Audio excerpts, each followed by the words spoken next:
Okay, so I'm here in Fostoria, Ohio with Nick and Mike Pelton, and they've started the Fostoria, Ohio Model Railroad Club here in Fostoria, Ohio.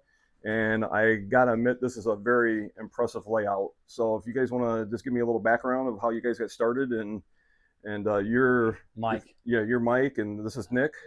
So you guys just want to tell me a little bit about how you guys got started.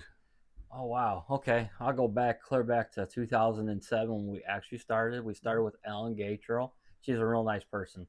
She was doing a Christmas thing uptown and everything, and then that's how we got involved doing model railroading. So we asked her if we could use a building and everything. She goes, sure, just fine.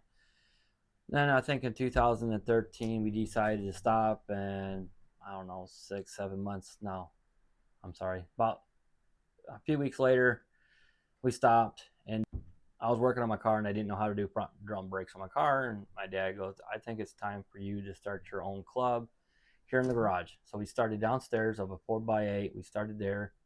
In 2014, we went to my brother's place. He's got a 30x60 basement. We only used maybe half of his basement at the most. And then 2018, we built this section up here. And then later on, about a year later, I brought my friends up here to check out the layout and everything. And my friend John Kimball goes, hey, I think what we need to do is bring the club layout up here, because you have both worlds. You have the CSX main line, the NS main line, and you got this here. I'm like, that sounds perfect. And John Kimball goes, oh, I was just joking. Oh, no, we do it. So it took us like maybe less than a week to bring everything up here. So we've been doing this for a while.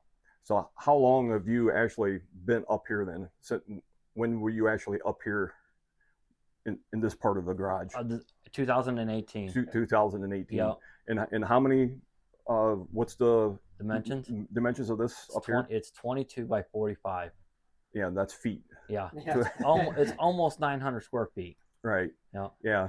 I know when I walked in, when you guys had contacted me or whatever, I was not expecting this at all. I mean, this is, for anybody who's into model railroading or even just modeling, this is extremely impressive. And I'll put some clips in the video also that I'll show the underside. The underside of this layout is just as impressive as the trains on top, because the wiring and everything that goes into running a train layout of this size is truly remarkable. I mean, this is a very impressive layout. Thank you. Up here. So how many members do you have of the club now? I have, I'm going to take a wild guess, between 10 to 12 members. 10 to 12 members? Yeah. Maybe 14. Maybe 14. 14. Yeah. And if somebody wants to become a member, tell them a little bit how they would become a member of the club and where they could reach you at. What's the best way to get contact information, and does it cost anything to become a member? Okay.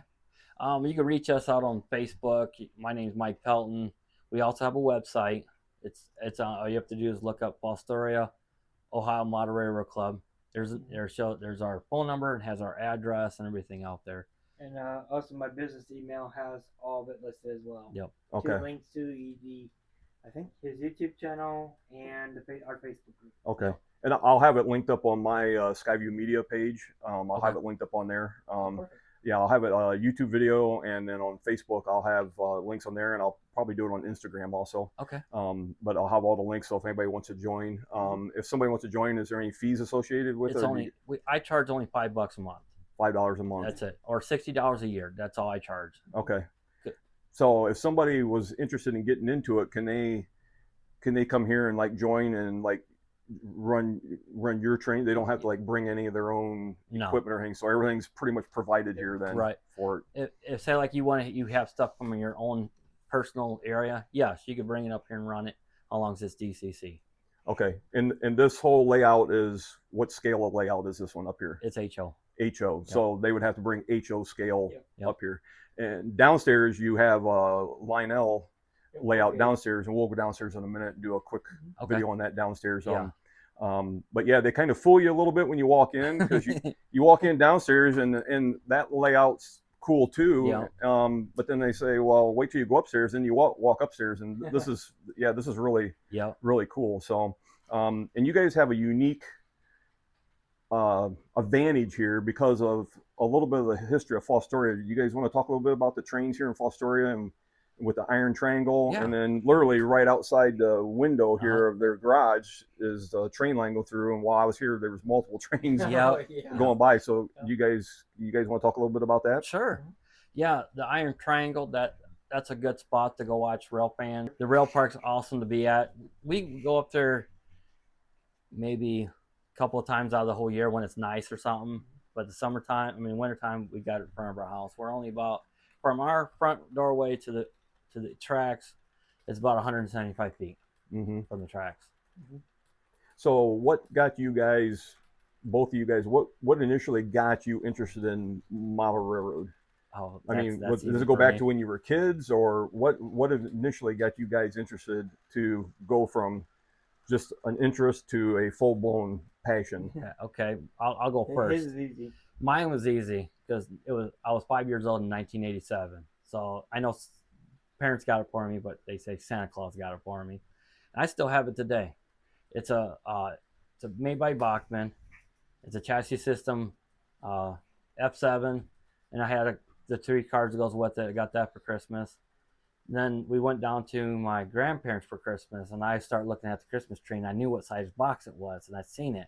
I was like, I know there's a train set in there. And I was like, about to, and Grandma goes, you can't open that just yet because everybody has to eat their food and everything else. And when everybody's done eating and plates are washed, then you can hand out presents.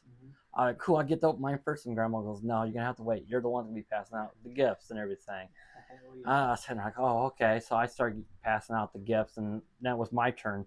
I ripped that open. I was like ready to get it out of the box and play with it. My dad goes, you're going to have to wait till you get home to play with it stuff. And I was kind of like bummed a little bit. I'm like, oh, okay. And my grandma goes, hey, if you go in the next room, you can put it together and play with it. So that's what I did. I think I spent 3 hours in that one little room just having a ball. And from there, and I think that's where it started for me from age of 5. And I remember Dad building me a 4x8 table. To me, when you're age of 5, it looks bigger than what it is. And it just grew from that to this. But this one here, I'm gonna be honest with you, is the most layout I ever had standing up my whole entire life, because I think I had about 62 layouts, and nothing, it never had scenery or anything like this. It's just a basic table with a canyon and a river and maybe some streets. That's about it. And my dad goes, man, you're quit turning it down. Just build it and then tinker with it. So that's what when I started doing with this, and I got my niece in it, and I think she's like between 4 or 5 years old. And it was only this section here and this little L section. That's all it was at the time. Well, she was actually between 3 and 4. Okay, you're better than I am. So Nick got full custody of my niece and everything, and she always wanted the Thomas the Engine. So I got her, me and my wife got her Thomas the Engine HO scale. And I had a guy helping us do the roof on the house and everything. And I don't know if it's UPS or FedEx. I just can't remember which one it was. UPS. Was it UPS? I'm glad you remember. So as soon as I see it being dropped off, it's still in the box yet. And I was coming by, and she's on the swing set, and she goes, oh, is that mine? Is that Thomas the Engine in there? I don't know what you're talking about. I have no idea. But somehow she knew. Yeah. Like X-ray vision, like she knew. Yeah. So. And she still has it and everything, and we're trying to get more people involved, even the younger generation, that getting something like this, right, and stuff. Yeah, and it's if a younger person, or if there was a parent out there that wanted to get like a basic train set for their kid at their house, how much are we talking to get this, like a basic train set to get started with, like an HO? Do they make them like in a set where you can buy? Bachman does. I recommend Bachman. It's just me, because you start out something really small and a little bit cheaper. And easy to set up. Easy to set up. You can, Hobby Lobby sells them, or you can find them all online for like $150. But in my case, or hobby stores. But what I did, I got on Facebook Marketplace, and I was looking at it, and I found a whole set for $50. That somebody was getting rid of. And we don't went over and got it, and we use it for our layouts and stuff. Is what we do. Now, Nick here was telling me that you do a lot of the 3D printing. So you want to talk just a little bit about how you now, with 3D printers and technology that you can use nowadays, because I know when I was a kid, we used to buy little kits at the store. You can build all these buildings and everything. But now Nick has been 3D printing a lot of these buildings, a lot of the bridges and stuff in here. So you just want to talk for a minute about how you 3D print some of the things that you've 3D printed? Oh yeah. So basically, when I got into N-Scale, so I wanted to do multiple stuff, cool stuff, different things, and I didn't know how to make my own files. So you can go to these other websites you can go to and download the file for free, and you can print them out. But some files can cost money, as long as you don't try to resell the file. But there's some things I can make and some things I don't know how to do, and it's very simple. Your machine is so impressive. You put the program or the file into a program, and then put it in the machine, and it prints it out for you. Mm-hmm. And you can do it either a full building or you can do it step by step, and you just use certain type of super glue and mount it or glue it all together. Is the stuff that you 3D print, is it pretty much to scale also? Sometimes it is, yes. Is it? And when people do it for N-Scale, sometimes the file is smaller. So like if I want a certain car, it come out way smaller than what it is. Mm-hmm. So I don't know if someone didn't know, or is there something that happens? But with HO, sometimes it's always perfect. So basically with the 3D printing, you don't have to rely on what a store or an online place is going to have available for you to buy. You can, whatever your imagination can come up with, you can pretty much create for your train layout or whatever you want to have for your layout. If you guys want to talk a little bit about, because this is one of the things that I had no idea. You know, I thought, you know, the train, you put it on the track and you turn a lever, you know, and you control the speed. But the technology with this has gone way above that. You guys, if you want to show them this. Yep, just like this. And explain a little bit about the remote control now. They have wireless controls for all the trains, and they do have plug-in controllers for the trains. If you want to explain a little bit how you guys, the electronics and how you guys install these chips in every single train, that you guys can turn that train on and control it wirelessly, even from the whistle and everything. Yep. There you go. So what I got here is an Athearn blue box, made like between 80 to 90. This one here I scratched, kind of like scratch built, because there we go. This is an NS high hood, and I scratch built. I took another cab up, another one, put it on here for a high hood. And every engine has this decoder in it. It's just a little NCE digital controller or digital board. You can get on Amazon, eBay, and that's what it looks like. It's even hobby shops too. Yep, it's a basic, simple, but the order to operate that, I see your remote. Thank you. Just get a regular NCE. This is a wireless, or an NCE power cab, and you can do the same thing with this. It's basically an easy setup. So basically, each engine has a coded number. Yes. And then you take the remote and you put that coded number into that remote, and then that allows you to control that train with that remote. Yep. And then that's how you guys can just switch from other trains. So every one of the trains that are here have that new electronics in it. Yep. Yep. And also there's some out there, like it's got DCC and sound. It's a whole different ball game than this, but we put those in there too. How do you guys, like when you got to switch from one track to another, how do you guys do that? Okay, we're kind of like got old school and new technology. What I mean by old school, there's these little manual switches. It's made by Atlas, and just a little switch here, and you just flick it, and then you go right in the siding. By the time somebody comes into the siding, you just flick it back, and you're done. So I have one here. There's one on that side of the layout, and this one has two of them, I believe. And then on Nova's, there's two. Now on the other side of the layout, they're called turtle switches. And you just flip a button, and both of them operate real slowly, just like the real thing. They don't just get in here and turn trains on and just let them go around. You guys want to talk a little bit about how you operate this as if it was a real rail yard. Oh, okay. Where do I start?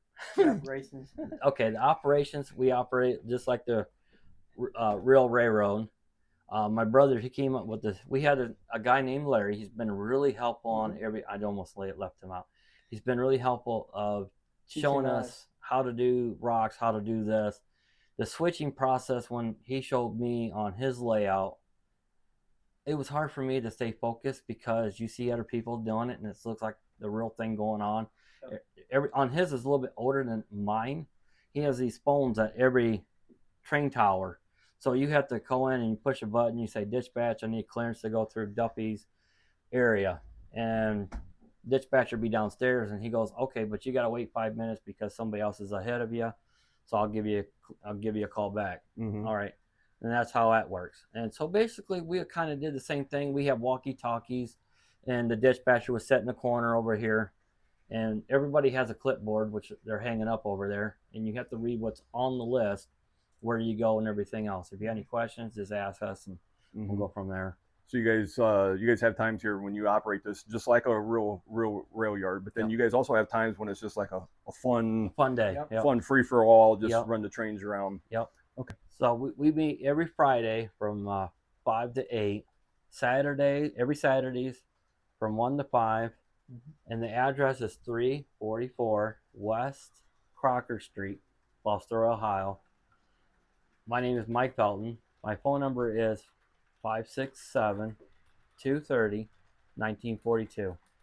I'm the president owner, but I don't see it that way because we're both co-owners. So, so you go ahead, Nick. Now it's your turn. And all we do is just want to have fun.